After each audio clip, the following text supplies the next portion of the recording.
আমি 11 বা 12 ফেব্ৰুৱাৰী তাৰিখে 75 জন PW ডিপাৰ্টমেণ্টৰ জুনিয়ৰ ইঞ্জিনিয়াৰক নিযুক্তি দিম, 195 জন এডিঅ'ক আমি নিযুক্তি দিম, ফিচাৰী ডিপাৰ্টমেণ্টৰ 65 জনক আমি নিযুক্তি দিম, এনফোৰ্সমেন্ট ইন্সপেক্টৰ আমি 25 জনক নিযুক্তি দিম, জুনিয়ৰ ইঞ্জিনিয়াৰ সিভিল আমি 642 জনক নিযুক্তি দিম, পিপি এডিশনাল পিপি এসিস্টেন্ট পিপি আমি 241 জনক নিযুক্তি দিম, সেৰিকালচাৰ ডেমনষ্ট্ৰেটৰ 125 জনক নিযুক্তি দিম আৰু জুনিয়ৰ ইঞ্জিনিয়াৰ 160 জনক নিযুক্তি দিম।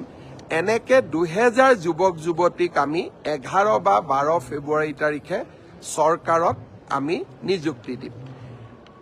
4500 LPME আৰু SRDৰ অৰ্থাৎ স্পেচিয়েল ৰিক্ৰুটমেণ্ট ড্ৰাইভ অফ সৰ্বশিক্ষা অভিযানৰ শিক্ষকসকলৰ বাবে ইয়াৰো আমি ফাইনেল ভেৰিফিকেশ্যন কৰি আছো।